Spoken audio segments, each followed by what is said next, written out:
доор тоглолт.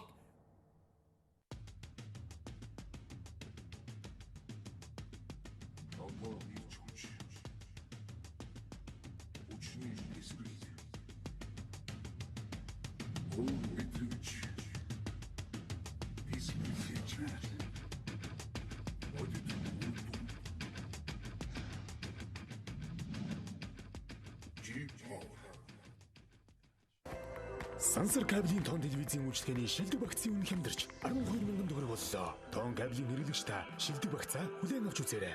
Сансар кабель. Утас 70 1155 70 12 .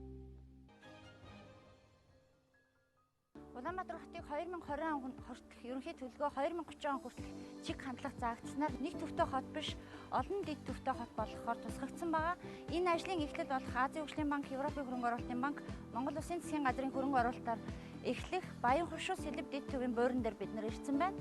Энд бол эхний ээлжинд одоо инженерийн дэд бүтц болох иргэдэд маань юун төрөн хэрэгтэй цэвэр бохор ус, халуун хөдөн ус, дулааны станц, цахилгаан холбооны инженерийн дэд бүтцийн ажил маань хийгдэнэ. Мөн 200 хүүхдийн цэцэрлэг, 300 хүний мэргэжил сургалт үйлдвэрлэлийн төв, 16.8 мегаваттын хүчин чадалтай дулааны станц барих одоо газрыг бид нар сонгоцсон нүүлгэн шилжүүлэлтийн ажлаа эхэлж байна.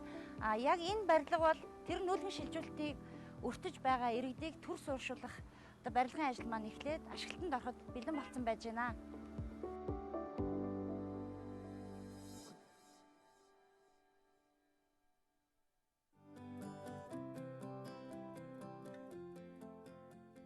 Би бол хариуцлагатай эмэгтэй. Тийм ч учраас вакцина хийлгэсэн.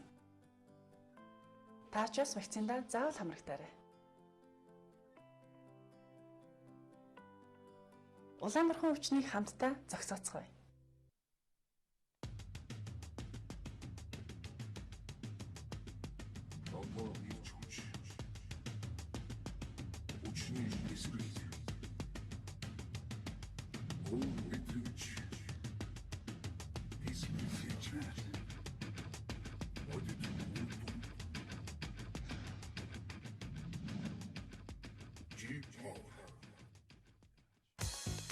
Амьдралаас харийг мэдэр.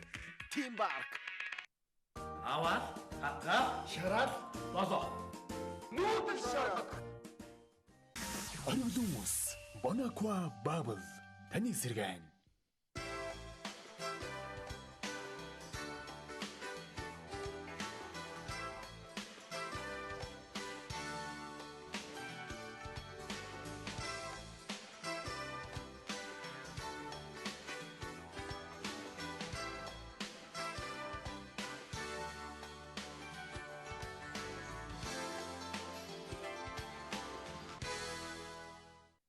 Нэвтрүүлгийн ивент тэтгэгч Италийн Segafredo Zanetti Coffee. Нэвтрүүлгийн ивент тэтгэгч Шотландын Бродис цай.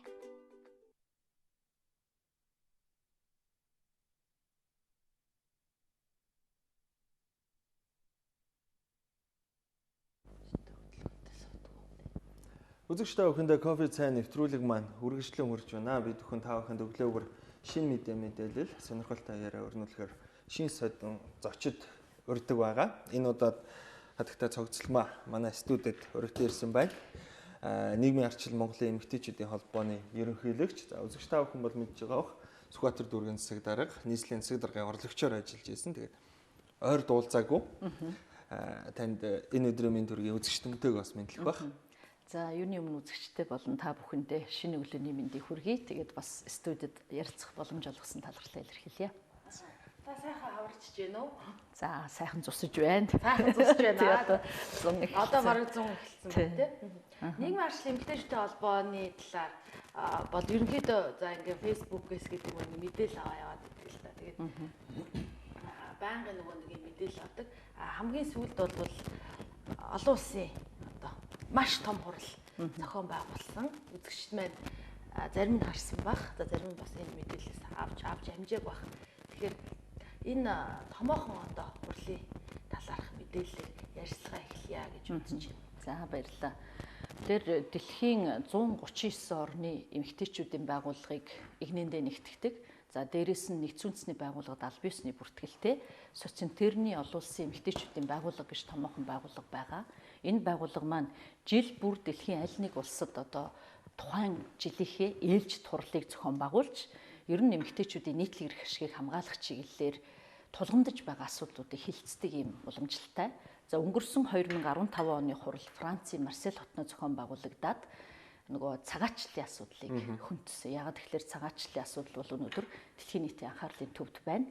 Цагаачлалын хүрээнд хамгийн их бас хохирол амсж байгаа хүүс болоод хүмүүс бол хүүхэд гэр бүл эмэгтэйчүүд байна гэдэг асуудлыг хэлсэн. Тэр хуралд одоо миний бие бас Монголынхоо 8 одоо шилдэг бүсгүйчүүдтэй оролцож байхдаа дараагийн хурлыг Монгол улсад зохион байгуулах боломжтой юу? Энэ асуудлыг судалж үзээд хэрвээ одоо Монгол улсын нийслэл Улаанбаатар хотод Азийн бүсийн нийлж турлыг зохион байгуулах боломжтой гэх юм бол Монголын эмэгтэйчүүд бид бэлтгэлийг нь одоо хангаад энэ хурлыг зохион байгуулахад бэлэн байна гэсэн ийм санал аль бисаар гаргасан. Тэгээд бидний саналыг дэмжиж энэ одоо өнгөрсөн одоо 4-р сарын 22-23-ны өдрүүд Монгол улсад анх удаа энэ Азийн бүсийн томоохон хурлыг зохион байгууллаа. За энэ хуралд маань бидний одоо бэлтгэл хангах ажлын хүрээнд бид нар хэдийгээр олон улсын хурлыг зохион байгуулах гэж байгаа ч гэсэн энэ хурлын далбаан дор Монголын эмэгтэйчүүдийн байдлыг ер нь бүхэлд нь харьяа. Монголын эмэгтэйчүүдийн эрүүл мэндийн байдал ямар байгаа юм?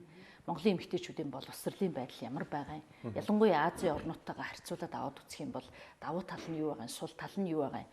За нөгөөтэйгүр одоо хямрал гэдэг асуудал зөвхөн Монголд биш, бас дэлхийн хэмжээнд байна. Ялангуяа Азийн улс орнуудад энэ асуудал томоохон анхаарал татаж байна. Тийм учраас эдийн засгийн байдал маань эмэгтэйчүүдийн хувьд ямар байгаа юм? Хөдөлмөр эрхлэлтийн асуудалтайгаа шууд холбогдно. За нөгөөтэйгүр нэг чухал асуудал бол шийдвэр гаргах төвшөнд эмэгтэйчүүдийн оролцоо. Энэ асуудлаар Европын орнуудтай харьцуулах юм бол Азийн улс орнуудад бодлого шийдвэр гаргах чиглэл зүгээ одоо тодорхойлох шаардлагатай байна гэсэн энэ асуудлуудын хүрээнд маань хурлынхаа бэлтгэл ажлыг зохион байгуулад хурлаа уламжлалтаа зохион байгуулсан. За манайд одоо мэдээж тухайн улс орон зохион байгуулна гэдэг бол улс орны бас нэг ашиг сонирхлоо тэнд нэг оруулчих, эмэгтэйчүүдийн асуудлыг тусгачих бас боломжтой. Тэгээд яг энэ тал дээр одоо Монгол зохион байгуулсны хувьд 140-од орны эмэгтэйчүүдийн цугсны хувьд Монголын эмэгтэйчүүдийн талаар ямар үнэлт өгөв? Нөгөө талдаа бидэнд одоо Монголын эмэгтэйчүүдэд одоо шаардлагатай байгаа дэмжлэг одоо энэ бол эдийн засгийн дэмжлэгээс илүүтэйгээр нөмөр нөөлөг гэж нэг том юм байна шүү дээ. Орны бүсгүйчүүдийн энэ тал дээр. За тэгэхээр энэ одоо хуралд маань ирсэн зочид бол бас хурлын маань нэр хүндийг их өсгсөн. Итали улсын парламентэд 4 удаа сонгогдоод ажиллаж байгаа Пиала Катила гэдэг энэ социализм олон улсын эмэгтэйчүүдийн байгууллагын ерөнхийлөгчөөр нь 15 жил ажилласан маш нэр хүндтэй, Европт төдийгүй одоо дэлхийд нэр хүндтэй ийм одоо том зочин маань өөрийн биеэр хүрэлцэн ирж энэ хуралд одоо хурлыг удирдах ингээд одоо ажилласан байж байгаа. За нөгөөтэйгүр 4-р сарын 13-нд та бүхэн санаж байгаа Сөүл хотод Солонгос улсад парламентын сонгуул болсон. Мөн одоо 4-р удаага парламенттай сонгогдонгуудаа 8 хоногийн дараагаар манай хуралд бас хүндэт зочноор ирж ингээд 2 одоо их хурлын гишүүн, парламентын гишүүн энэ хуралд оролцсон байж байгаа. За Бразил улсын парламентын гишүүнээр ажиллаж байсан одоо Бразилийнхаа эмэгтэйчүүдийн холбооны даргаар ажилтдаг, намынхаа дид даргаар ажилтдаг Мигулиан Вечо гэдэг маш одоо бас нэр хүндтэй дэлхийн олон орнуудаар явж эмэгтэйчүүдийн асуудлаар, хүний эрхийн асуудлаар лекц уншдаг ийм нэр хүндтэй одоо төлөөлөгч маань ирсэн байж байгаа. За мөн одоо Бразилиас гадна Марокко, тэгээд Англи, за мэдээч хэрэг одоо бид бодлогын төвшөнд бол 2 хөрш орныхоо эмэгтэйчүүдийн байгууллагын төлөөллийг урьж оролцуулсан. За тэгээд одоо дээрэс нь Нэтхэг, Япон гэдэг ингээд одоо нийтдээ яг одоо VIP зочид бол 11 орны 23 төлөөлөгч ирсэн байж байгаа. За тэгэхээр эдгээр одоо хүмүүс ирээд эрэхтэй одоо юу гэдгийг хуралд оролцоод одоо дүгнэлтийн үгнүүдийг хэлэхдээ манай хурлыг бол үнэхээр одоо Монголд очихдоо баг хурал маань амжилттай болно гэхээсээ илүү нөгөө эн чин орны маань мэдээллийг интернетээс авчаад 2 өдөр одоо ер нь ямар хоол идэх бол ямар бэлтгэл хангасан бол ер нь ямар хуу зочид будал нь ямар байдгийн бол гэд бид нар их тийм одоо өөр сэтгүүтэй ирсэн. Монголын эмэгтэйчүүд бол одоо дэлхийн түвшинд бэлтгэгдсэн байна. Хурлын зохион байгуулалтан дээр одоо хилээд байх үг алга байна. Үнэхээр одоо Бразилийн эмэгтэйчүүд дэлхийн одоо эмэгтэйчүүдийн байгууллага дотор хамгийн тийм нүүр царай болж ажиллаараа одоо яадаг. Бид нар ер нь Бразилийнхаа эмэгтэйчүүдэд бараг эргэлзлээ. Монголын эмэгтэйчүүдийг ийм төвшөнд олон улсын хурлыг бэлдэнэ гэж бол одоо бид нар төсөөлөөгүй байсан. Та нар бол одоо маш сайн бэлтгэлээ хангасан байна. За дээрэс нь Улаанбаатар хотод хэлснийх өөрөчөө одоо асууснаар Улаанбаатарын тунхаглал гэж одоо ер нь та нар бас сэтгүүлчид юм чинь олон л удаагийн эмэгтэйчүүдийн арга хэмжээнд дэр Бээжингийн тунхаглал гээл одоо ингээл 2005 оны Бээжингийн тунхаглал гэд яриад идэг штэ. Тэгэхээр ямар ч байсан монголчууд энэ том байгууллагын түүхэнд UB Declaration буюу Улаанбаатарын том тунхаглал гаргаж чадсан. Энэ тунхаглалд бидний тулгамдж байгаа олон асуудал хөндөгдөж тэр тусмаа одоо Азийн орнууд хамтраад одоо цаашдаа эмэгтэйчүүдийн асуудал дээр анхаарч ажиллах. Тэр тусмаа Азийн орнуудын тэр одоо улс төрийн бодлогын төв нь бол ер нь Улаанбаатар хот байж болох юм байна. Ягаад тэгэхээр танаа хуралд оролцохдоо социалтерний энэ олон улсын хуралд ерөөсөө хятадууд оролцож байгаагүй юм байна. Тэгээ манад хурал маань болж ирсэн учраас хятадын төлөөлөгчд ирж оролцсон нь тухайн одоо тийм томоохон зочид Улаанбаатар хотод ирж хятадын эмэгтэйчүүдтэй зах зээлтэй эдийн засгийн тэр хүчрэхэг одоо байдалд хүрж байгаа туршлагаас Азийн орнуудад хуваалцах ийм том одоо үүд хаалгыг бас Улаанбаатарын хурал нээж өглөө гэдэг дээр бол бас их улс төрийн тийм акценттай одоо үйл ажиллагаа болсон. За нөгөөтэйгүр бүх хятадын эмэгтэйчүүдтэй холбооных нь гадаад харилцаа хариуцсан дэд дарга нь өөрөө ирсэн учраас манай хуралд оролцсон жижиг дунд бизнес эрхлэгч эмэгтэйчүүдэд өөрийнхөө дуу хоолоогоор за та нар сонгуультай амжилттай оролцчих. Ер нь хятадын зах зээл дээр Монголын үйлдвэрлэгч эмэгтэйчүүдийн бизнес эрхэлж байгаа эмэгтэйчүүдийн зах зээлийг нээх тал дээр одоо хоёр улсын төвшөнд одоо ярилцж байгаад бид нар гүр хаалгыг олноо. За хоёрдугаарт нь бас маш том одоо амлалтыг Монголын эмэгтэйчүүд өгсөн байгаа. Энэ юу вэ гэхээр хятад улс төрийнхөө бүх шатанд ажилладаг эмэгтэйчүүдэд бэлддэг бас уламжлалтай. Энэ нь болохоор Шанхай хоттой төвлөрдөг эмэгтэйчүүдийн дээд сургууль. Одоо бүр эмэгтэйчүүдийн академи гэж байд юм байна. Тэгэхээр энэ эмэгтэйчүүдийн академид Монголын эмэгтэйчүүд болон бусад орны эмэгтэйчүүд хүсэх юм бол бид нар одоо эмэгтэйчүүдийн тэр боловсрал манлайллыг дэвшүүлэхэд бол цаашдаа хамтарч ажиллана гэсэн ийм бодтой бас хурлын маань одоо амлалт үр дүн байгаа. Тэгэхээр энийг одоо юу гэдгийг нэг хурал хийгээд ингээд орхихгүйгээр бид нар цаашд нь ийм сайхан олцсон боломжуудыг ажил хэрэгж болох тал дээр одоо нэлээд идэвхтэй ажиллана гэж ингэж бас бодож байгаа. Эмэгтэйчүүдийн одоо байгууллагын ерөнхийлөгчтэй уулзж байгаа болохоор бас асууя л да. Ерөн зүгээр за сая бол Азийн бүсийн эмэгтэйчүүдийн чуулган ярьлаа. Бид нар энэ бүстэй гэдэг юм уу? Монгол эмэгтэйчүүдийн одоо амьдралын чанар гэдэг юм уу те баталгаа энэ нь одоо бид одоо хаах нь явна вэ гэдэг дээр ер нь ямар үнэлэлт өгж байх юм энэ Азийн бүсийн эмэгтэйчүүд маань ер нь. Тэгэхээр бид нар энэ хуралдаа бас одоо зориулаад гэдэг юм хурлынхаа тэр далбаан дор ер нь эмэгтэйчүүдэд идэвхжүүлэх гэж нэлээд оролцсон. Одоо бүтэн 7 хоногийн туршид тэр эмэгтэйчүүдийн одоо боловсрол эрүүл мэнд гэдэг ингээд 7 сэдвээр бид нар бас үргэлжилсэн хилцүүлгүүдийг TV5 телевизтэйгээ хамтраад олон нийтэд хүргэх зорилгоор бас салбарын эмэгтэйчүүдийг оролцуулаад ингээд хийсэн байж байгаа.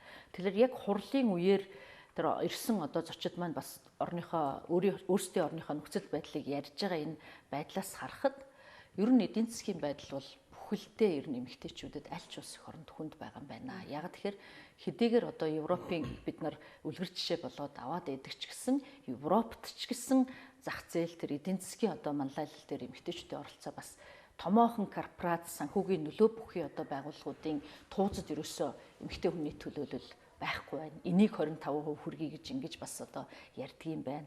За нөгөөтэйгүр эмэгтэйчүүдийн ялангуяа одоо Аз гэдэг чинь Монголтой ялгаагүй тийм хөдөөгийн эмэгтэйчүүдийн асуудал их байдаг асуудал.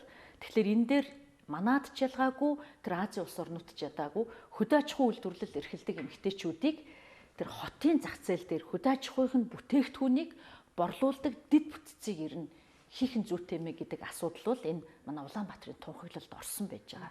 За Улаанбаатарын тунхаглалд дараагийн нэг орсон том асуудал юу байна вэ гэхээр ялгаа байхгүй Вьетнамын эмэгтэйчүүд байна уу те Камбож байна уу Азербайджан байна уу энэ Азийн эмэгтэйчүүд эрүүл мэндийн асуудал дээр бас их тулгымцсан асуудлаа шийдвэрлэхийн тулд улс их орн нь эмэгтэйчүүдтэй том төрийн амлалт өгөх нь юу байх ёстой вэ гэхээр нийт улсынхаа төсвийн 10 хүртэлх хувийг эрүүл мэндийнхээ салбарт хийчих юм бол нөгөө эмэгтэйчүүдийн яриад байдаг умаа хүзүүний хор тавдар нөхөрчгүй эмэгтэйчүүдийн одоо эрүүл мэндийн асуудлыг шийдэх за тэгээд одоо няраа те 0-5 насны хүүхдийн эмдэглэлийг Азийн орнуудад бууруулах гэдэг ийм асуудлууд бол шийдэгдэх боломжтой гэдэг ийм зөвлөмжийг өгсөн байж байгаа.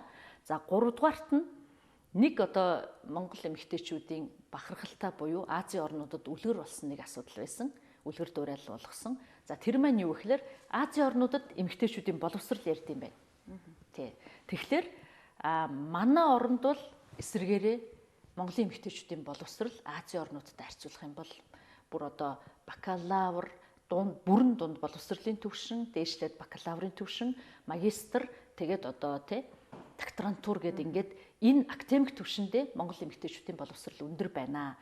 Тийм учраас Азийн орнуудад эмэгтэйчүүдийн боловсрол яригддаг бол манад эсрэгээрээ хөвгүүдийн боловсрол ярих юм дүр зурагтай байд юм байна гэдгийг бас энэ чэнэс бид нар их том уламжлалт ч угаасаа тэгдэг л дээ. Айлын хүүхдүүд байхад за охтуудаа нэг айтайхан боловсралтай болгосон. За хөвгөөч яах вэ гэдэг. Манайхан нэг тийм хандлагатай, уламжлалтай. Ерөнхий дүр зургаар нь ажиглах юм бол одоо манай нийгэмд бол эмэгтэйчүүд одоо гол ачааг үүрээд юм. Шийдвэр гаргах төвшөнд сая 12 онд одоо 11 эмэгтэй одоо гарч ирснийг тооцвол ерөнхийдөө одоо яг нэг ингээд за ингээд шийдвэр гаргах энийг дагаж мөрд гэдэг тал дээр эмэгтэйчүүдийн дуу хоолой харьцангуй бага. Тэгээ эмэгтэйчүүд бол бас яаж мундаг нэгдэж чаддгийг сая харж илээ л да. Тэр аль нэг нам бүлэг ашиг сонирхлоос илүүтэй тэр нэг алтан бус ингээд эмэгтэйчүүдийн бүлэг байгуулчаа нөгөөдгөнд ирчүүдийг нөгөө шийдвэртээ нөлөөлүүлэх харин өөрсдөө энэ арга тактик хэрэглээд тийм учраас энэ одоо шийдвэр гаргах төвшөнд эмэгтэйчүүд их хэрэгтэй байна гэдэг артамж гэсэн юм олж харж байгаа шиг байна. Гэхдээ яг ингээд харахаар эмэгтэйчүүдийн маань одоо нөгөө танах бол одоо том байгууллага учраас би асуух гэдэг л да. Эмэгтэйчүүд маань өнөөдөр яг Монголын эмэгтэйчүүд маань яаж амьдарч байна вэ? Энэ нийгмийн хаахан талд нь яваад байна вэ гэдгийг бас судалгаа уулзалтууд олон зүйлээс бас харагддаг байх гэж ойлгоод. Өнгөрсөн 2015 онд нийгмийн арчил Монголын эмэгтэйчүүдийн холбооноос нэг томоохон ажил төрийн бас байгууллага учраас өдөр тутмын одоо жижиг үйл ажиллагаа гэхээс илүүтэй болгон шин чанартай. Тэгээд бас олон нийтэд одоо хүртээ хэмжин хүрэх ийм ажлыг хий гэдэг зорилтын хүрээнд бид нар Монголын эмэгтэйчүүдийн амьдралын чанарын судалгаа хийсэн. 21 аймаг 9 дүүргийн 15 мянган эмэгтэйчүүд оролцсон энэ судалгаанд. За 15 мянган эмэгтэйчүүдийн төлөөллийг бас дотор нь задлаад үзэхлээр гэртээ хүүхдээ хараа сууж байгаа ажилгүй эмэгтэйчүүд, за 50-с дээш насны тэтгэвртэй гарцсан байгаа эмэгтэйчүүд, за яг эд одоо бас хөдөлмөрлөх насандаа төрийн одоо албаа хаагч байж байгаа ч гэдэг юм. Ингээд бүх төлөөллийг нийгмийн бүлгүүдийн төлөөллийг энэ судалгаанд хамруулахыг хичээсэн. Ингээд аваад үзэхлээр сая одоо асууж байгаа асуултын дагуу ер нь эмэгтэйчүүдийн маань эдийн засгийн нөхцөл байдал бол маш муу гэсэн юм дүнтэй гарсан байж байгаа. Энэ маань өнөөдрийн эдийн засгийн бодит хямралтай шууд бөгөөд шууд бус байдлаар холбогдож байгаа. Тэгэхээр задлаад бид нар асуултын дотроо юу хийж үзсэн бэ гэхээр та ер нь одоо ямар орлоготой байна вэ гэхээр орлогогүй огт орлого байхгүй гэдэг эмэгтэй 28% гарч ирж байгаа. Энэ олон одоо 15 мянга. Тэгэхээр огт орлогогүй байна гэдэг маань өөрөө юу гэсэн үг юм бэ гэхээр тэр эмэгтэй гэр бүлийнхээ амьдралд те ямар үүрэгтэй байх вэ? Дээрээс нь ямар одоо те орлогын мөнгөөрөө өөрийнхөө хэрэгцээнээс гадна үр хүүхдээ хөгжүүлэх эрүүл мэндийн ерөөсөө л хараат гэсэн үг. За дээрэс нь хамгийн бас амар одоо бүр ингээд цочирдом нэг тоо юу байсан бэ гэхээр 63% нь гэр бүлэрээ ямар нэгэн байдлаар банкнд өрттэй. Тэ одоо чи ерөөсөө бид нар яг ингээд амьдралын гүн рүү ороод үнэхээр ингээд үсэх юм бол юу гэдгийг бэлэн мөнгөөр худалдаа хийж байгаа ийм нэгч өрх байхгүй байна. Дандаа хоорондын зээлийн хооронд дээрэс нь одоо нөгөө бизнесийн орчинд ярьдгаар бартер тий бараас бол одоо тэгэхээр малчин эмэгтэйчүүд юу ч хариулсан байна уу гэхээр ноолуурынхаа үр шимийг 4 жилийн өмнө боттой хүртдэг байсан. Бэлэн мөнгө гар дээр авч үзээд тэрийгээрээ юу хэрэгтэйгээ зах зээлээс судалдаж авдаг байсан бол одоо бол ноолуураа жилийн өмнө бүр ингээд одоо тэдэн килограмм ноолуур авна гэд заримдаа баг ноолуур маань хүрхгүй илүү гаргаад ноолуураараа баартарлаад хүнснийхээ бүтээгдэхүүнийг татдаг болсон гэдэг ийм одоо бодиттой маш харамсмар үр дүн байж байгаа. За нөгөө талдаа энэ судалгаан дээр бид нар бас гарч ирсэн нэг юм сая одоо чиний хүндэснөөр эмэгтэйчүүд маань маш нийгмийн идэвхгүй болсон байна. Ягаад тэгэхээр ийм орлогогүй амьдрал нь те утгартай тийм идэвх зүтгэл байхгүй байгаа учраас нийгмийн оролцоонд ерөөсөө оролцохгүй. 4 жилд нэг удаа сонгуул өгөх гэж л гэрээсээ бараг гаргадаг. Бусад үед хороогоороо очих, аймаг багаараа очих те асуудлаа хин нэгэнд уламжлах асуудал ерөөсөө байхгүй байна гэдэг ийм одоо зүйлийг тавьж байгаа нь бид нарт их эмзэглэл төрүүлсэн учраас нийгмийн арчил Монголын эмэгтэйчүүдийн холбоо 15 онд энэ судалгаа хийчихэд 16 онд бид нар 21 аймагаараа яг нар зүв тойрсон. Яг тэгэхээр эмэгтэйчүүдээ гэрээс нь гаргая, хашаанаас нь гаргая, мэдээлэл өгье. Тэдэнд өнөөдөр талах байхгүй, хоол байхгүй гэд өлсөө сууж яхад нь энэ нөхцөл байдлаас яаж гарах юм бэ гэдэг арга замыг үнэхээр хэлж өгөхгүй бол улам бүр нөхцөл байдалд оройтох юм байна гэдэг үднээс 21 аймгаараа нар зүв тойрч явсан. За энэний үр дүнг бол өнөөдөр би харж байгаа. Яаж харж байгаа вэ гэхээр хүнд өнөөдөр үнэхээр одоо итгэл үнэмшил тэр одоо ирээдүйдээ итгэх итгэл, үр хүүхдийн ирээдүйд итгэх итгэл авахын тулд гэртээ суугаад иж болохгүй гэдэг сигнал өгөх нь ер нь аягүй чухал юм байна гэдгийг жилийн дараагаар одоо энэ улс төрийн намчид сонгуул өртсөн судалгаа хийгээд шүү дээ.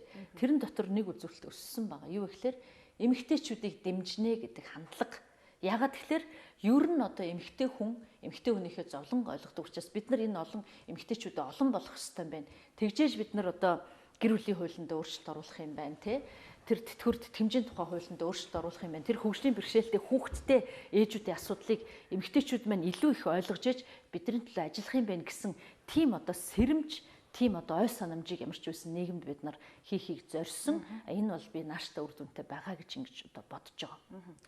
Судалгааг бол бас их наривчлсан индикатороор ингэж авсан байна л да. Тэгээд энэ судалгаа гэдэг дээр бол ер нь бол аливаа төрлийн бодлого бол маш одоо үнэн зөв мэдээллийн бааз суурь одоо үнэн бодиттой судалгаан дээр тулгуурлаж төрийн бодлого гарах ёстой байх гэж бодож байна. Тэгэхээр эмэгтэйчүүдийн талаар төрөөс баримталж байгаа бодлогын тухай бас таны бодлыг сонсох гэсэн. Тэгэхээр зүгээр яг юу гэх юм бэ?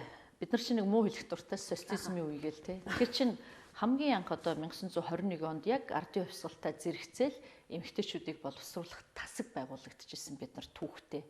31 онд нь одоо энэ боловсруулах тасгийг төрийн бодлогын түвшинд одоо аваачаад яаж исэн бэ гэхээр эмэгтэйчүүдийн аж амьдралыг сайжруулах одоогийн орчин үеийн хэллэгээр бол үндэсний хөтөлбөр ийм бүр төрийн бичиг баримт гарч ирсэн. Тий.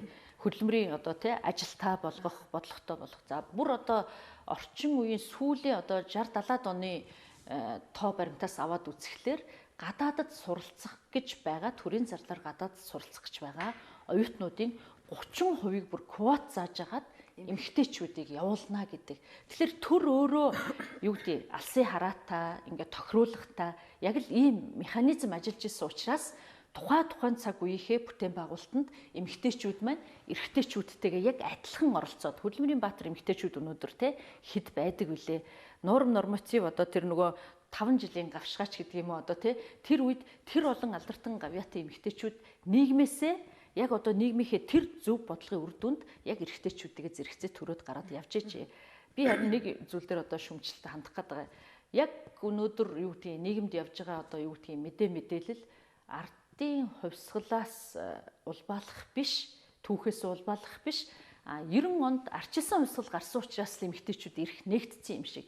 Ингэж бас бид нар хитрхи одоо бас хилтийдэж түүхээ үүсгэж бол ярмааргүй байгаа юм шиг санагдаж байгаа. Тэгэхээр бид нар энд олон эрх нэгтснийг бол үүсэхгүй гэлээхтэй Монголын төр эмэгтэйчүүдтэй ээлтэй бодлогыг цагтаа аваад явж исэн гэдгийг бас ярих шаардлагатай. Тэгээ би сая чиний асуудалыг хариулахад бас нэг зүйл бодогдчихлоо л да. Яг одоо Ховд аймагт очиод эмэгтэйчүүдтэйгээ уулзаад ажиллаж байхад нэг малчин эмэгтэй босч ирээд ингээд айгүй бухимдалтай. Юу ч хэлсэн бэ гэхээр өнөөдөр хүртэл тэр эмэгтэйгийн үг миний энэ зүрхэнд явж байгаа. Юу ч хэлсэн бэ гэхээр та нар 3 сая хүнтэй 50 хэдэн сая малтаа гэл ингээл одоо ирэхээрэл нэг ярих юм. Тэр малчин бүгдээрээ бидний мал биш болсоо. Банкны мал гэд ингээд яг бодит амьдралаасаа тэр хүн бухимдалтай хэлж байгаа байхгүй. Тэгэхээр үнэхээр тэр бидний мал биш шүү дээ. Бид нар өнөөдөр зүгээр яг сүү цагаан эдээг нь аваад ууж байгаа нь үнэн боловч өнөөдөр банк дураа хөрвөл бидний авсан зээлийн орон тэр малыг чи хураагаад аваад явна.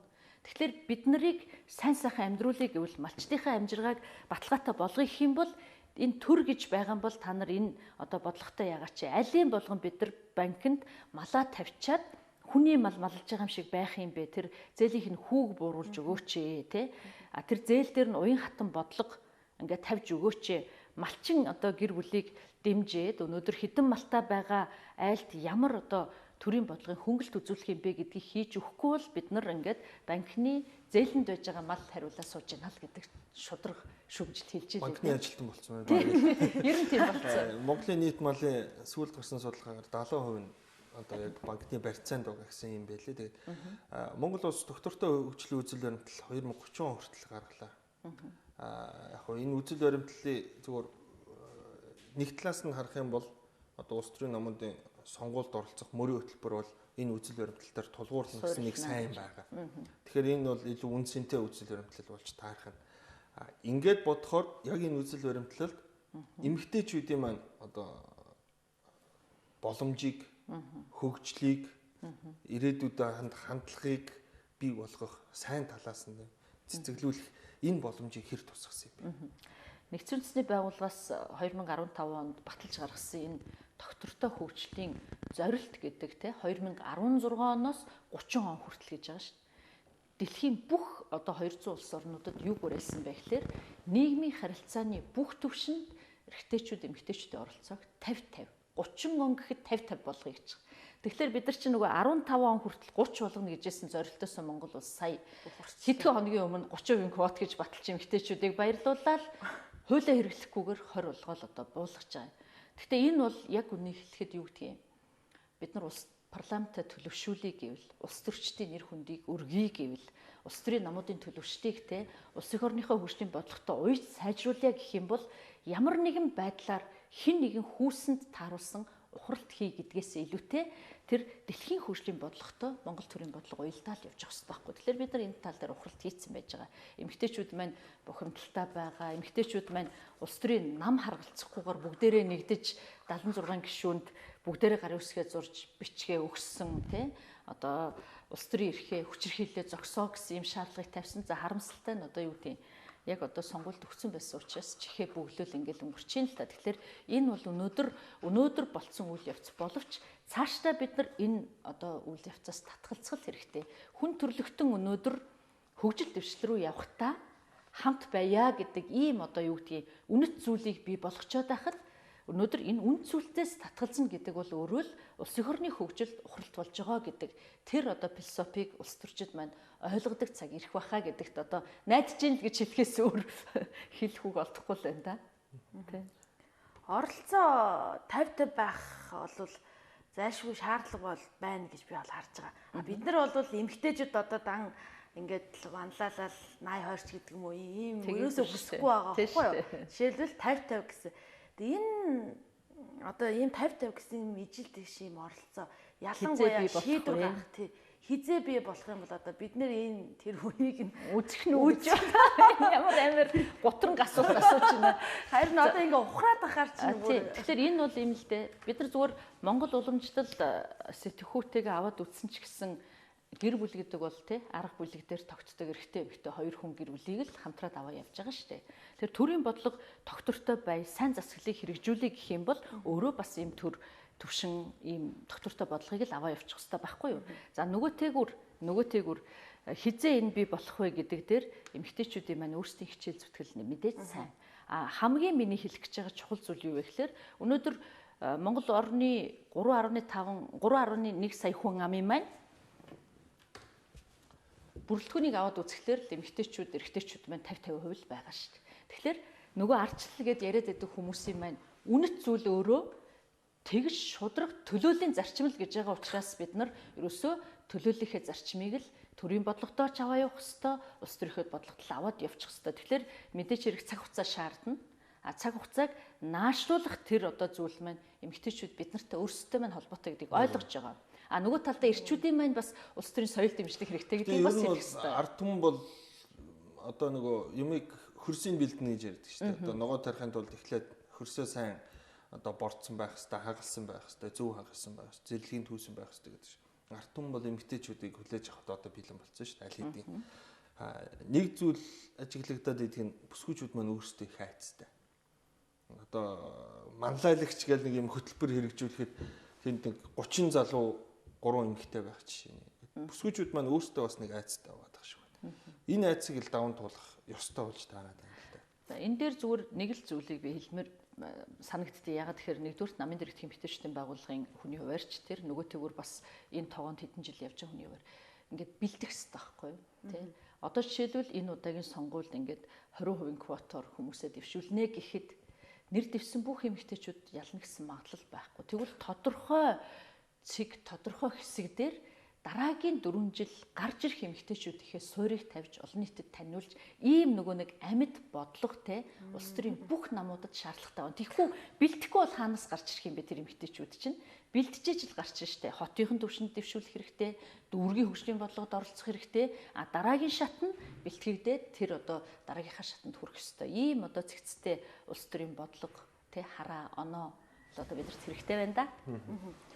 Ялчгүй бас нийгмийн одоо халууны шил гэж хэлж болно л да. Одоо их юм мэдрэг ийм байх бодлого бол яалтчгүй эмэгтэй хүнээс л гардыг юм шиг байна. Тэгээ сая ингээд түүхэндээ одоо Монгол улс жаанхуудаа парламентта 11 эмэгтэй гишүүдийн төлөөлөлтөд тэгээд ерөнхийдөө бас хууль эрх зүйн хувьд батлагдсан тэр хуулиудын хувьд бас их яалтчгүй бас мэдрэгддэм байна гэж ер нь сонгогчд ойлгосон. Тий ойлгосон. Маш сайн бодит байдал дээр ойлгосон. Айгуу сайн харж тэр маш сайн мэдрэг ажиллаж ингэж баталсан л та. Тэгэхээр бид нэр энэ тоог одоо илүү л олон болгох уул нь бол юм шаардлага байгаа. Тэгээд одоо сонгогчдын хамтран тийм шүү дээ.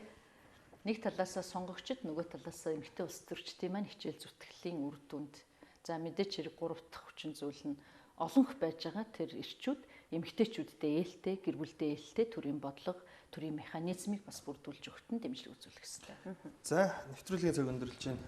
Ирсэнд баярлалаа тань. Тэгээд эмэгтэйчүүдийн тухай асуудлыг их удаан ярих бах. Тэгээд асуудал дараа нь бас эрэгтэйчүүдийн маань төлөөлөл гендерийн дэвшилтийн тухай ярих болов уу гэж ойлгож байна. Танд баярлалаа. Баярлалаа. Таны ажилд амжилт хүсье. Тэгээд цогцлоо дарахтай бас ойрд уулзаагүй. Тэгээ уулзсандаа их сайхан байна. Тэгээд таны зорьсон ажил бүхэн одоо бүтэмжтэй болтугай, үлс бүхэн бүтэх болтугай.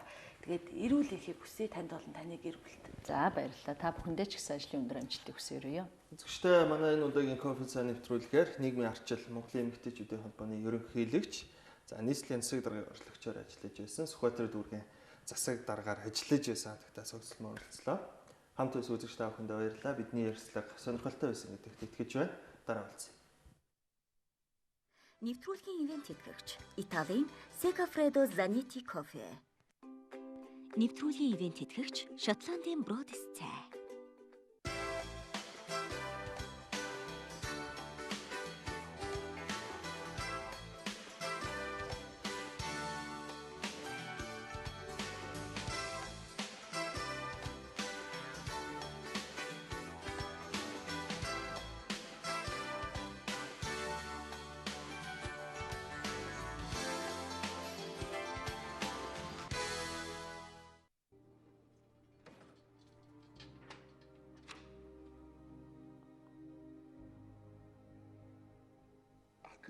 Би боссыг зөхөх гээгүй. Би шархыг авах гэж оролдсон. Гэхдээ дэндүү хоройтсон байсан.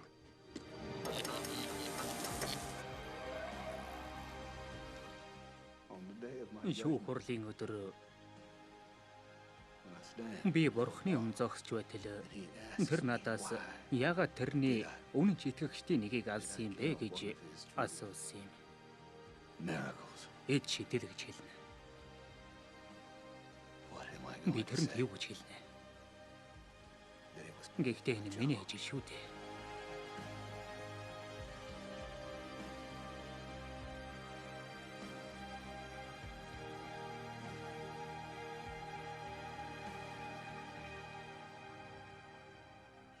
Та бурханд хэлээрэй. Эцэг минь болох ёстой зүйл боллоо гэд хэл. Ногоон бүс 5 дугаар сарын 21-ний Бям гарагт 22 цаг 40 минутаас UBS телевизээр.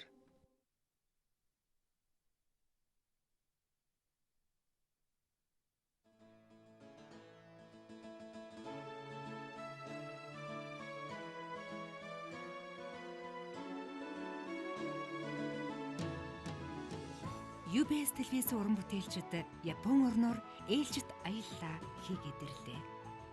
Аяллаа минь бугцанд сонирхолтой содон мэдээллүүд дүүрэн байна. Үзэгч та 2020 оны Токиогийн Олимпийн цэнгэлд хүрээлэн шинээр баригдаж байгаа тухай. Хөнгөн аралд амарч аялж болдог тухай. Адууны түүхийн махан хоол Басаши гэж байдаг тухай сонирхож байна уу? Та бүхнийг Бурхны арал Мияшима, зууны бүтээн байгуулалт Сето Охашигүр, Окинава арал түүхт самурай Сакамото Рёмагийн нутагт аялан очихыг урьж байна. Та халуун аршааны эх орн Беппу, Хирошимагийн инх тайвны цэцэрлэгт хүрээлэн Рюкю угсаатны тосгоноор зочилж бидэнтэй хамт Фужи ууланд авирмаар байна уу? Тэгвэл бид дугаар бүр нь сонирхол татам мэдээлэл сурвалжилгаар дүүрэн аялын цоврал нэвтрүүлгээ танд өргөн барьж байна. Аяллаа зам урт алсаас тээсэн бодол гэгэн агаад ирхэн. Төмөрбаатартай хамт Япон орноор аялын цоврал нэвтрүүлэг өдөр бүр UBS телевизээр.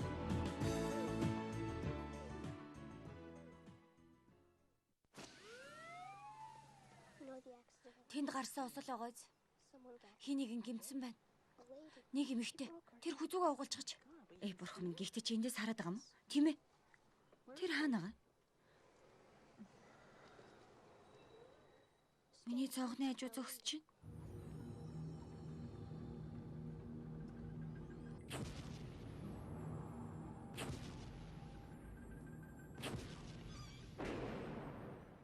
Хонгор минь, чи яагаад чичрээд байгаа юм бэ? Яасан, юу болсон? Чи ээжтэйгээ юу болоод байгаа талаар ярилцдаг уу? Би тэрэнд тэр талаар ярьдгүй. Яагаад гэвэл тэр над руу босож чиг харддаг. Би тэрнийг мэдээсэй гэж хүсэхгүй байд. Яагаад? Би өгсөн хүмүүсийг хардаг. Яг энгийн хүмүүс шиг алгаж байгааг нь хардаг. Би юу ч харахгүй байна. Тэд тэнд байгаа гэдэгт итгэлтэй байна уу? Заримдаа яг л хурдтай унж байгаа юм шиг дотор мэдрэгддэг. Та хүзүүний ард зэрүүлцгийг мэдэрдэггүй. Тийм ээ. Тэр чинь тэд нар. Би тэд нарыг хардаг. Чи тэд нарыг хэр зэрэг хардаг вэ? Байн хардаг. Тэд хаасайгүй байдаг.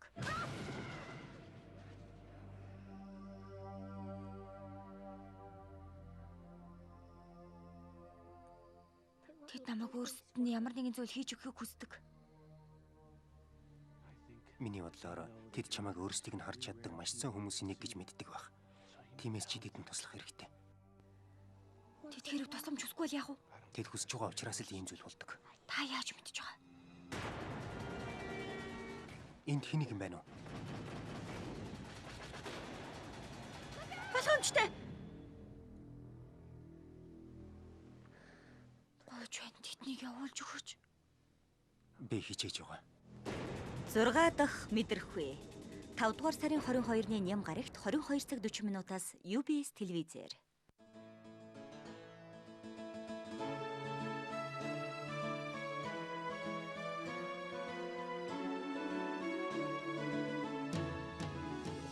UBS телевизийн уран бүтээлчид Япон орноор ээлжит аяллаа хийгээд ирлээ.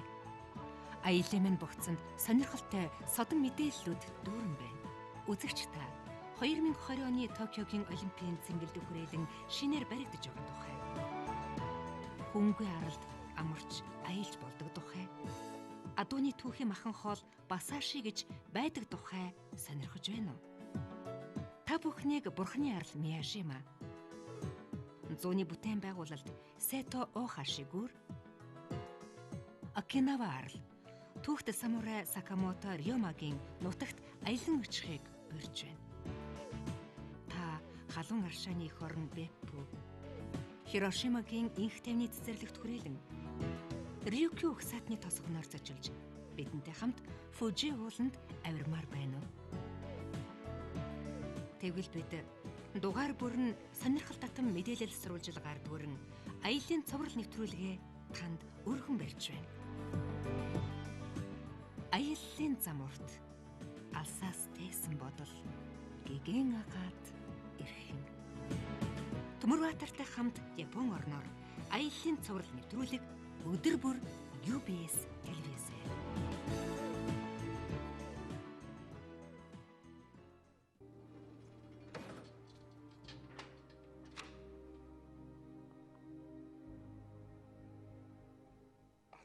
Би боссыг цохих гээгүй. Би шархыг авах гэж оролдсон. Гэхдээ дэндүү оройтсан байсан.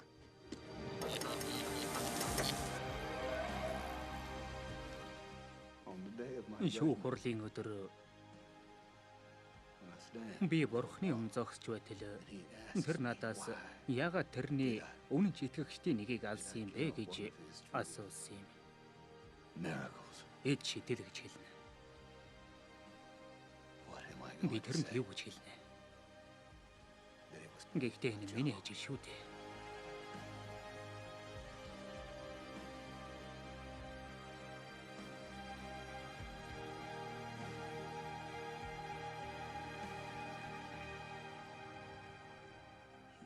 Та бурханд хэлээрэй. Эцэг минь болох ёстой зүйл боллоо гэд хэл. Ногоон бүс 5 дугаар сарын 21-ний бям гарагт 22 цаг 40 минутаас UBS телевизээр.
Нэвтрүүлгийн ивент тэтгэгч Италийн Segafredo Zanetti Coffee. Нэвтрүүлгийн ивент тэтгэгч Шотландын Бродис цай.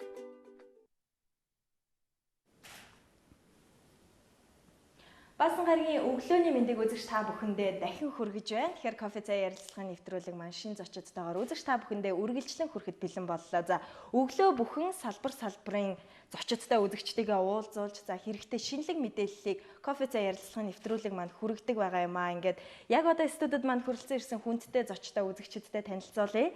За Оросын холбооны улсаас Монгол улсад суугаа элчин сайдын яамны зөвлөх Оросын шинжлэх ухаан соёлын төвийн захирал Евгений Михайлов болон за мөн одоо Оросын шинжлэх ухаан соёлын төвийн референт Владимир Зимирев нар хүрэлцэн ирсэн байна. Тэгээд та хоёртаа энэ өдрийн мэндийг хүргэе. За мөн түүнчлэн өнөөдөр бол Оросын шинжлэх ухаан соёлын төвийн одоо байгуулагдсны 40 жилийн ой тохиож байна. 40 жилийн баярын мэндийг хүргэе. Я вам поздравляю с 40-летием создания Российского центра науки и культуры. Баярлалаа. За хамтран хөтлөх хамаада өглөөний мэндийг хүргэе. За сайхан нарлаг өглөөний мэндийг эрхэм үзэгчдэд хүргэе. Хүрэлцэн ирсэн 2 зочиндоо бас өглөөний мэндийг хүргье. Доброе утро. Доброе утро. Нэвтрүүлгийн ивент тэтгэгчээр Италийн Segafredo Zanetti Coffee болон Шотландын Brodice цай ажиллаж байгаа. Тэгэхээр бидэнтэй хамтдаа яриа өрнүүлэхээс өмнө кофе уух уу, цай уух уу? Я хочу перед нашим разговором предложить вам кофе или чай. Чашечку чая, пожалуйста. Цай. Brodice цай. За тэгэхээр өнөөдөр бол баярын өдөр байгаа. 40 жилийн баяр тохиож байна. 40 гэдэг бол бас бага тоо биш шүү дээ. Тэгэхээр 40 жилийн хугацаанд одоо Оросын шинжлэх ухаан соёлын төв маш олон үйл ажиллагааг өнөөдөр зохион байгуулсан байгаа. Тэгэхээр 40 жилийн хугацаанд за анх байгуулагдсанаас өнөөг хүртэл одоо хийж ирсэн үйл ажиллагааны талаар товчхон танилцуулъя. Конечно, сегодня праздник для вас. 40-летие – это немалый срок. И мне бы хотелось, чтобы вы кратко рассказали о деятельности ДСНК и РЦНК вот за этот период 40-летний. Конечно, очень трудно уместить историю ДСНК и РЦНК 40-летнюю в 25-30 минут разговора, но я попытаюсь о самых основных вехах в нашей деятельности сегодня рассказать. Мэдээж хэрэг зөвлөлтийн шинжлэх ухаан соёлын төв ордон өнөөдөр Оросын шинжлэх ухаан соёлын төвийн 40 жилд хийсэн үйл ажиллагааг энэ товч нэвтрүүлэг багтаана гэвэл бүтэхгүй байх. Гэхдээ би үндсэн гол чиглэлийг тусгаж одоо ярьж өгье. 6 марта 1972 года правительство России и Монголии подписали соглашение о строительстве Дома советской науки и культуры в Монголии. И буквально через 4 года, 14 января 1976 года, Государственная комиссия приняла здание с оценкой «отлично» и ввела в его эксплуатацию. 1972 онд Зөвлөлт холбоот улс Бүгд найрамд Монгол Ард улсын засгийн газрын хооронд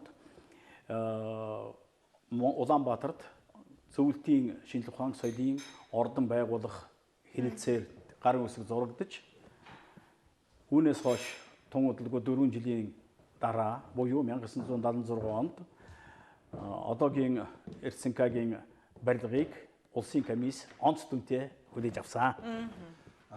И надо вспомнить о том времени немножко. Безусловно, это время противоборства двух систем, существования Советского Союза, стран социалистического содружества, Варшавского договора и, соответственно, стран НАТО и стран Европейского сообщества. И в этих условиях Монголия и Советский Союз, или Монгольская Народная Республика и Советский Союз относились к странам социалистического содружества. И отношения между этой категорией стран были, конечно же, в первую очередь самые близкие и самые тесные. Тэр үеийн мэдээж хэрэг 70-аад оны үед бол дэлхийд хоёр өөр систем, нэг нь капиталист систем, НАТО тэргүүтээ нөгөөд нь социализм систем одоо социалист орнуудтай мэдээж хэрэг тэр үед зөвлөлт холбоот улс Бүгд найрамд Монгол Ард улсын хооронд маш найрсаг сайхан тийм уламжлалт харилцаа тогтсон байсан гэдгийг бас энэ дашин дурдхан зөв болов гэж бодож байна. Безусловно, на тот момент отношения Монгольской Народной Республики с Советским Союзом доминировали в международных связях нежели со всеми другими странами. И по сути, Советский Союз был главным экономическим, политическим, торговым социальным и так далее партнерам. И в этой связи правительства двух стран решили о том, что необходимо создать некий мост дружбы, некий канал общения между Советским Союзом и Монголией, и пришли к выводу, что таким каналом будет Дом советской науки и культуры. Яг чухам тэр үед зөвлөлт хотод улс бүгд найрамд Монгол улсын хооронд бүх салбар дах холбоо бусад орнуудтай харьцуулахад маш өндөр түвшинд байсан болохоор хоёр засгийн газрын хэлцээр ёсоор ер нь Монголд ийм соёлын төв байгуулах нь зөв болов гэсэн шийдэлд хүрсэн юм байна. И по сути, Дом советской науки и культуры в Улан-Баторе был главной витриной Советского Союза и нашей страны в Монголии. Здесь проходило огромное количество мероприятий, которые касались не только гуманитарной сферы сотрудничества. Здесь проходили очень большие выставки научно-технические, экспонатные, как минимум 2 в год. Здесь проходили Дни Советского Союза на примере достижений той или иной республики. И здесь передавался и внедрялся самый передовой опыт, который имелся в нашей стране. Наши специалисты, наши, что называется, передовики в различных отраслях делились своим опытом с монгольскими друзьями, с монгольскими братьями. Тэгэхээр тэр үед зөвлөлтийн шинжилгээ соёлын ордон бол зөвлөлт холбоот улсын одоо нүүр болж байсан Монголд. Энд олон улсын одоо хоёр улсын амжилтыг харуулсан. Тэгээд харуулсан үзэсгэлэнгүүд тэр дотор найрамдлын саруудын ажиллаар зөвлөлт хотод улсын бүрэлдэхүүнд багтаж байсан бүгд найрамдах улсуудын жишээн дээр маш олон арга хэмжээнүүд зохиогдож мөн түншлэн үйлдвэр эдийн засагт зөвлөлтийн ололт амжилт, шинжилгээ ухааны ололт амжилтуудыг маш их түгээн дэлгэрүүлж монголчуудад одоо таниулж байсан үе байсан юм а. В качестве примера можно привести, наверное, это метод строительства Николая Злобина, бригадный подряд. Это метод добычи угля путем новых технологий, которые в нашей стране исповедовал Стаханов.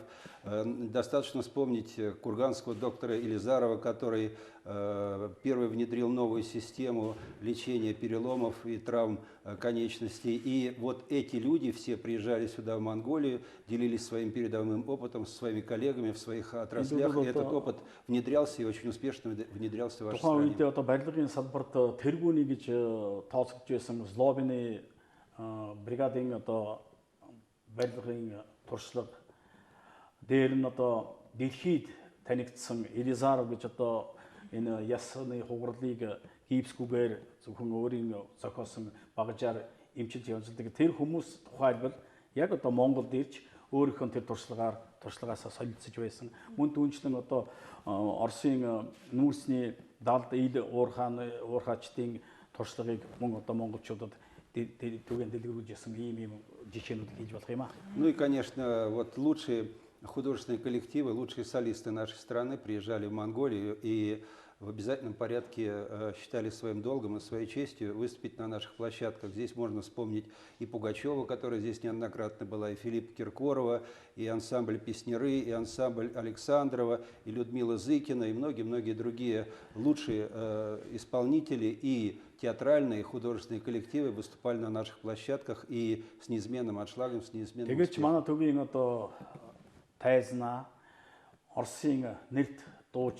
Пугачева, Киркоров, Людмила Зыкина, алдартай Песнярын чуулга, мөн түнчлэн цэргийн одоо том чуулгууд ирж манай РЦНК-гийн одоо тайзнаа монголчуудад өөрийнхөө урлагаас солилцож байсан. Ну и если говорить о сегодняшнем дне, ситуация, конечно, немножко изменилась. В 1982 году прекратил свое существование Советский Союз. Наша страна, Монголия, пошли по пути демократического развития. И, безусловно, Монголия для себя открыла и стала активно исповедовать политику открытых дверей и активно сотрудничать со многими другими зарубежными странами. Советский Союз, естественно, потерял монополию в отношениях между нашими странами. И, безусловно, роль нашего РЦНК, она, может быть, была несколько снижена по отношению к Дому советской науки и культуры, но в то же время и сегодня РЦНК остается очень популярным местом для монгольских друзей. одоо шилжвэл бид мэдээж хэрэг 1992 онд зөвлөлт холбоот улс байхгүй болсон Монгол Орос улс хоёулаа арчлалын зах зээлийн харилцаанд шилжиж орсон. Тийм болохоор Монгол улс нээлттэй хаалганы бодлогыг хэрэгжүүлж бусад олон оронтой харилцаагаа зүй заацгал тогтоож энэ үед мэдээж хэрэг зөвлөлт бодол Орос улсын нөлөө бага зэрэг буурсан. Гэхдээ манай төв өөрийн үйл ажиллагаагаа одоо хүртэл хэрэгжүүлсээр байна. Ну и, наверное, можно сказать или нужно сказать о том, что на сегодняшний день, наверное, на первый план выходит нашей деятельности или краеугольным камнем нашей деятельности является популяризация русского языка в Монголии, продвижение российского образования, ну и все остальные сферы гуманитарного сотрудничества, они тоже находятся в зоне наших интересов, и мы работаем в этом направлении с тем, чтобы связи, сотрудничество между государственными, общественными, неправительственными организациями, учебными заведениями, научными учреждениями развивались между нашими странами в позитивном направлении. Өнөөдөр Оросын шилхэн соёлын төвийн үйл ажиллагааны гол чиглэлүүд нь бол Орос хэлийг дэлгэрүүлэх, Оросын боловсролыг Монголд одоо түгээн дэлгэрүүлэх, сурталчлах, дээр нь бол хүмүүнлэгийн салбарт олон нийтийн, улсын, төрийн байгууллагуудаа хамтран ажиллах энэ чиглэлд өөрийнхөө үйл ажиллагаа явуулж байгаа. Тэгэхээр Орос Монгол хоёр орн ах トゥ улс тэгэхээр бүхэл тал дээр өргөжин тэлж сүүлийн жилд ч ихсэн өргөжин тэлж хөгжиж байгаа харилцаа. Тэгэхээр бүгдээрээ сая 40 жилийн турш одоо РЦНК гэж нэрлэгддэг Оросын шинжлэх ухааны соёлын төвийн үйл ажиллагааны талаар ярьлаа. Тэгэхээр өнөөдөр бол 40 жилийн энэ жил бол тохиож байна. Тэгэхээр яг хэдэн сарын хэдэнд РЦНК маань бас байгуулагдаж байсан юм байна. Естественно, наши два народа, монгольский и русский народы, это братские, побратимые, братские два народа. И за 40 лет вы, естественно, вот когда именно был создан РЦНК, ну, Дом советской науки и культуры существовал до 1992 года. В 1992 году Советского Союза не стало, стало быть правопреемником и по долгам, и по имуществу за рубежом Советского Союза стала Россия. И с 1992 года наш центр был переименован в Российский центр науки и культуры в Улан-Баторе, который функционирует и сейчас до настоящего дня под этим названием. 1976 онд байгуулагдаж 1992 онд хүртэл тийм ээ зөвлөлтийн шинжилгээ ухааны соёлын ордон гэж байж яваад Орос улс задраад байхгүй болсны дараа Оросын тийм ээ зөвлөлт холбоот улсын бүх энэ гадаад байгаа эрх зүйн одоо болоод бусад харилцааны хууль ёсны залгамжлагч ёсоор Оросын шинжилгээ ухааны соёлын төв гэж байгуулагдаж 92 оноос өдийг хүртэл ажиллаж байна. Тэгэхээр 4.1 одоо үдсэн за тэгш тохиож байгаа учраас маш их ач холбогдол өгж байгаа болов гэж бодож байна. За 40 жилийн ойг ухтаад 40 жилийн ойг тохиолдуулаад танаа төвөөс ер нь ямар үйл ажиллагаанууд ямар одоо арга хэмжээний зохион байгуулж байгаа. Да, 4 десятка лет это очень много. Вот именно этой дате посвятили какие вы мероприятия? Ну, безусловно, этот год вообще изобилует важными датами и вехами в истории взаимоотношений между нашими странами и народами. Безусловно, на первое место нужно поставить 95-летие установления дипломатических отношений между Советским Союзом и Монголией. Соответственно, мы празднуем эти даты как правопреемники государств, которые имели несколько другой статус и название. В этом году исполнилось 35 лет совместному полету Владимира Джанибекова, Жугдардмедин Гуракча. В этом году исполнилось 55 лет первого полета человека в космос. Ну и в этом году мы отмечаем, безусловно, 40-летие нашего дома. И этому событию посвящено достаточно много мероприятий. Безусловно, это торжества, которые сегодня пройдут в нашем Российском центре науки и культуры. Мы открываем уникальную выставку фотоэкспонатов, и не только фотоэкспонатов. Это впервые, наверное, за всю историю уже РЦНК такая выставка уникальных фото и других документов, которые рассказывают о истории нашего дома. Это будет очень хорошее там торжественное собрание, будет великолепный концерт. Это плод нашего тесного плодотворного сотрудничества с телекомпанией UBS. Вчера прошла очень большая научно-практическая конференция по проблемам русского языка в Монголии. Прошла викторина на знание русского языка среди учащихся различных школ, ну и много разных других событий. По большому счету, весь этот год мы посвящаем 40-летию РЦНК и под знаменем 40-летия РЦНК строим свою работу. Энэ жил манай байгууллагын 40 жил тохиогоос гадна ер нь түүхт ойн өдрүүд их тохиолдож байгаа. Тухайлбал бид одоо намар манай хоёр улсын хооронд дипломат харилцааг тогтоосон 95 жилийн ой болон дээр нь саяхан бид зөвлөлт Монголын сансрын хамтарсан жүгдэр нэмдийн гурарагчаа Владимир Жанибековын хамтарсан сансрын нийслэгийн 35 жилийн хүн анх сансарт нийссний 55 жилийн ой мөн бусад одоо чухал үйл явдлуудын ойнууд тохиож байна. Бид бол яг энэ 40 жилдээ зориулж өнөөдөр тухайлбал манай төвд урд өмнө гарч байгаагүй хосгүй гэж нэрлэхээр түүхэн маш нарийн одоо ховор нандин гэрэл зураг бүхий үзэсгэлэн нэгдэж байгаа. Энэ манай одоо 40 жилийн түүхэд баг тийм үзэсгэлэн гараагүй бах. Анхааныхаа суур тавигдсанаас эхлээд зургууд байж байгаа. Мөн түүнчлэн бид нар одоо их сайхан баярын хурал хийн. Тэгээд манай танаа UBS сувгтай хамтарч ажиллаж байгаа үрдүн болох сайхан концертыг бас өөрийнхөө хүндэт зочид төлөөлөгчд үзүүлэх болно. Мөн түүнчлэн бид нар ер нь энэ жилийг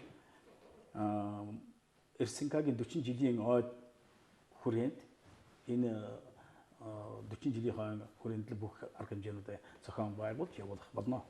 Зөвлөлт холбоот улс Орос Албаны улс Монголын ард түмэнд хамгийн ойр бөгөөд дотн ийм улс байдаг. Тэгэхээр Ялтын баярыг бид өргөн дэлгэр тэмдэглэдэг. За саяхан бас хүн анх сансарт нисний баяр болоод Монгол хүн сансарт нисний баярыг бас өргөн дэлгэр сайхан тэмдэглэсэн. Тэгэхээр РЦНК буюу Орсын шинжлэх ухаан соёлын төвийн 40 жилийн ойг бол бас өнөөдөр бас тэмдэглэхээр бэлдэж байна. Тэгэхээр концертын талаар дэлгэрэнгүй мэдээлэл өгье гэж бодож байна. Хаана хэдэн цагаас болох вэ? Концертын хөтөлбөр бас яаж явагдах вэ, тийм ээ? Ну да, мы отмечали совместный полет и другие события, но вот вы расскажите, как и где будет происходить концерт? Во сколько, чтобы подробнее сообщить информацию? Ну, концерт и вообще основные торжества будут проходить сегодня. Начнутся они в 16 часов в нашем Российском центре науки и культуры в Улан-Баторе. Поэтому я приглашаю и вас, и ваших друзей, и знакомых на это большое событие, на это большое мероприятие. Я думаю, что никто не пожалеет, кто придет к нам на этот праздник. А позвольте все-таки немножко в секрете маленькую тайну сохранить и не открывать тех, кто будет у нас сегодня участвовать в программе нашего концерта, но я могу единственное сказать, что это самые блистательные мастера искусств различных жанров Монголии, которые нас сегодня придут поздравить на нашу площадку. Өнөөдөр 16 цагт манай төвд болно. За бид мэдээж хинтэд одоо маш хүчтэй тийм концерт бэлдэж байгаа. Зүгээр одоо сюрприз болгохын тулд бид хин ямар чуулга дуучид оролцохыг одоо хэлмээргүй байна. Та бүгд өгөөд та бүгдийн найз нөхдийг манай тэр баярт өргөн оролцсон уу гэж урьж байна шүү. Үзэх хүмүүсийн хувьд бол нээлттэй юу? Открытый зал для посетителей, в общем, и участников праздничного концерта? Ну, безусловно, у нас зал всегда открыт для... И вообще РЦНК всегда открыт, ну, тогда, когда он открыт вообще для посетителей. У нас никакая не пропускная система. У нас... Мы предлагаем очень много, что называется, сфер или аспектов ознакомления с нашей страной, с историей, культурой и так далее, и так далее. У нас работает библиотека, 30 с лишним тысяч экземпляров различных наименований. У нас есть электронный доступ к читальному залу библиотеки Ельцина, президентской библиотеки.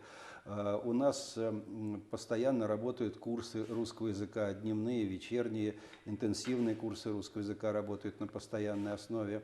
Ну и потом мы практически проводим очень регулярно различные мероприятия, посвященные знаменательным и памятным датам в истории России, Монголии, российско-монгольского сотрудничества. Но двери наши открыты всегда. Сегодня хочу сказать, что мы, конечно же, нашим постоянным друзьям и партнерам направили пригласительные билеты, но если кто-то хочет прийти без пригласительных билетов на наш концерт, посмотреть и разделить с нами наш праздник, мы с удовольствием их встретим, с удовольствием их сегодня ожидаем в нашем центре. Манай хайрын нээлттэй хаалганы бодлого хэрэгжүүлж барьдаг. Тэгээд манад бид нар ч уул нь одоо Оросын холбооны улсын одоо соёл, Оросын ард түмнүүдийн үндэстэн язгуур урлаг соёлыг одоо түгээг дэлгэрүүлэх зорилготой, эрхэм зорилготой болохоор манай хаалга нээлттэй хин ч орж иж манай пропускнууд шаарддаггүй. Тэр үнүүдийг бүгдийн мэдээллийг авч болно. Манад бол 30,000 гаруй бод бүхий номын сан ажиллаж байгаа. Тэр бас үнгүй тэнт ном уншиж болно. Дээр нь бол бид нэр аслагдсан ерөнхийлөгчийн нэрэмжид, Ельциний нэрэмжид ерөнхийлөгчийн номын сан ажиллаж байгаа. Тэнд бол тусгай компьютерт Оросын холбооны улсын талаар мэдээллийг бол 130,000 нэгжээс авч болохоор тийм сантай ажиллаж байгаа. Мөн түүнчлэн манай төвд орос хэлний төрөлдсөн янз бүрийн одоо дамжаанууд явагддаг. Энэ бол жилийн дамжаа, орон дамжаа, эрчимжүүлсэн орос хэлний дамжаа гэсэн маягаар явуулж болдог. А өнөөдрийн тухайд гэх бол бид мэдээж хэрэг өөрийнх нь гол түнш, найз нөхдөд урилга явуулсан байгаа. Гэхдээ хүссэн хүн болгон өнөөдөр манад хэмээн ирвэл 16 цагт манай тавтаа моридно гэж бид хэлмээр байна. И более того, я скажу, что вот грудь всех нас украшает вот эти замечательные значки. Каждый сегодняшний наш посетитель получит по такому же значку, он посвящен юбилею нашего центра, и получит вот такой буклет на русском и монгольском языке, который иллюстрирует, по сути, всю историю нашей деятельности за 40 лет нашего существования. Манад өнөөдөр хөрөлдсөн ирсэн манай үзэгч зочид манай төвд ирсэн зочид бидний одоо энэ ингэртэй байж байгаа энэ тэмдгийг бөгөөд сая тэр одоо манай түүхийг 1976 оноос өнөөдрийг хүртэл харуулсан манай танилцуулга байгаа. Тэр бүхнийг бид одоо хөрөлдсөн ирж байгаа зочид үзэгчдэд гардуулах болно. Оросын шинжлэх ухааны соёлын төвийн бас нэг гол одоо үйл ажиллагаа явуулдаг чиглэл Монголын оюутан залуусыг Оросын албаны улсад тэтгэлгээр сургадаг квота олгодог шүү дээ. Тэгэхээр энэ жилийн үед хэдэн квотаар хичнээн оюутан залуус суралцахаар Мы хорошо знаем о том, что вы являетесь оператором по набору монгольских граждан для обучения по основе бюджета Российской Федерации. Расскажите, сколько квот и мест вы предоставили для монгольских? Ну, во-первых, спасибо большое за этот вопрос. Он для нас в высшей степени актуален, как и для монгольских юношей и девушек, которые решили получить профессию, специальность в нашей стране в одном из лучших российских вузов.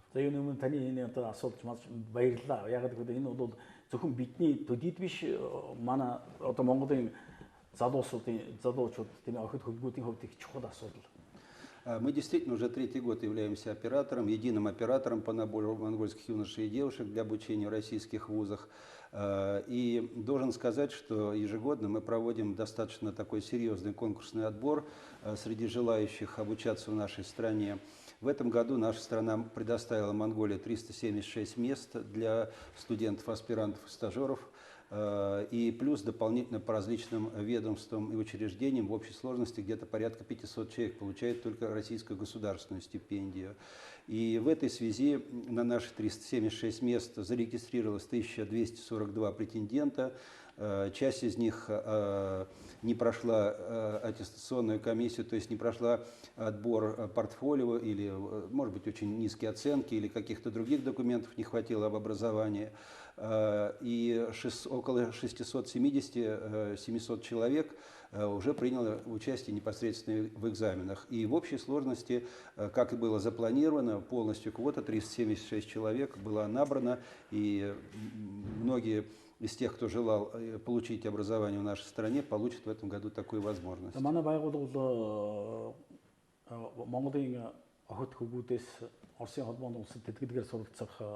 Сонгон шалгуулалтыг явуулдаг ерөнхий операторын үүргийг гүйцэтгэж байгаа 3 дахь жилдээ. Тэгээ энэ жил бол манад 376 хувиар ирснээс 1100-аад хүн гаруй хүн конкурсод оролцсон. Гэхдээ үүнээс янз бүрийн шалтгаанаар нэг 500 гаруй хасагдаад 600-аар хүүхэд залуучууд яг одоо шалгалтанд орсон. Үүнээс 376 тэнцэж энэ жил Оросын холбооны улсад тэтгэлгээр суралцах эрхээ авсан байна. 376 хүүхэд гэхээр Оросын бол бүхэл хот руу тараасан. По всем городам, каким основным городам они это будут обучение? Вы имеете в виду в России? Ну, практически здесь нет ограничений. Порядка 2000 высших учебных заведений, по сути, из всех областных и краевых центров предлагают свои услуги образования иностранных граждан в нашей стране. И в данном случае сам будущий студент определяет, где он будет учиться. Порядок у нас такой. Он расставляет в порядке приоритета 6 высших учебных заведений, где бы он хотел учиться. И если, скажем, нет мест уже в одном, значит, соответственно, другое, третье, четвертое, пятое, шестое. Да. То есть он сам выбирает там, где он, тот регион, где он хочет учиться, и то высшее учебное заведение, где он хочет получить образование. Их ямар ч сургуулийг сонгож болно. Өнөөдөр манай Рос одрын төсөлд байгууллагатай 2000 гаруй Оросын ихний сургууль хамтран ажиллаж гадаад иргэдийг тэтгэлгээр суралцуулах эрхтэй байдаг. Өнөөдөр бидний ямар журмаар оюутан сонгож яг шалгалтанд тэнцсэн оюутан 6 сургуулийг нөгөө чухал байдлаар нь 6 гэж нэрлэдэг. Тухайлбал одоо нэгд нь хэрвээ тэнцэхгүй байдаг юм бол 2 дахь 3 дахь тэгээд одоо 6-аас шилж авах нь шүү дээ. 6-г жагсааж өөрийнхөө тэр мэдүүлэгдээ оруулсан тусгасан байдаг. Тэргээр бол бас давуу хэрэгтэй. Хотууд гэхэд би дараа дээр нэмэхэд бол Санкт-Петербург, Москва, Екатеринбург, Белозерск, Якутск ерөөсөө Оросын бүх салбар мужуудыг хамарсан ийм том үйл ажиллагаа явагддаг л да. Баярлалаа. Тэгээд нэвтрүүлгийн манаас ярилцах цаг энэ хүрээд өндөрлөж байна. Большое спасибо. Время наша беседа с вами заканчивается. Эрхэм үзэгчдээ өнөөдөр манай студид за Оросын шинжлэх ухаан соёлын төвийн захирал болон ахлах референт нар хүрэлцэн ирлээ. Тэгээд яагаад урсныг манаас үзэгчид сайн мэдж байгаа хаа Оросын шинжлэх ухаан соёлын төв байгуулагдаад даруй 40 жилийнхээ ойтой яг энэ өдөр золгож байгаа юм байна. Тэгээд 40 жилийн ой мэндийг бас ярилцлагынхаа төгсгөлд та хоёртой дахин хүргээд за Орос Монголын одоо найрамдлах хамтын ажиллагаа соёлын энэ үрийг тарихад үнэтэй хувь нэмэр оруулж байгаа танай хамт олонд ажлын өндөр амжилтыг хүсэж байна. Я поздравляю вас, во-первых, с такой замечательной датой, 40-летием, и поздравляю в вашем лице, ваш коллектив за эту благотворный и отличный труд во имя установления, укрепления и развития монголо-российских дружественных отношений. Спасибо большое. Тэгэхээр Орос Монгол хоёрын бас дипломат найрамдал харилцаа тогтоосон 95 жилийн бас энэ жил тохиож ин зарсан шинжлэх ухааны соёлын төвийн түүхт 40 жилийн бас тохиож байна. Тэгэхээр поздравляю вас с 40-летием создания Российского центра науки и культуры и желаю вам хорошего и самого наилучшего. И подарим Ну, тогда уже позвольте и мне поздравить вас с нашим таким общим праздником, поскольку центр наш является давним, настоящим хорошим партнером. Мы бы хотели, чтобы вы поближе познакомились с историей нашего центра. И вот вам наш каталог на русском и монгольском языке на память. Спасибо. За баярлалаа. Эрхэм үзэгчдээ кофе цай ярилцлагын нэвтрүүлгийн маань энэ дугаарыг хүрээд өндөрлөж байна. За үзэгч та бүхэн UBS телевизтэйгээ хамтаагаараа өдрийг сайхан өнгөрүүлээрэй. Баярлалаа. Баярлалаа. Нэвтрүүлгийн ивент тэтгэгч Италийн Segafredo Zanetti кофе. Нэвтрүүлгийн ивент тэтгэгч Шотландын Бродис цай.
байхад ийм байсан уу бяцхан зүрх үлдэг дардаг байсан уу бяцхан зүрх үлдэг бас цохордог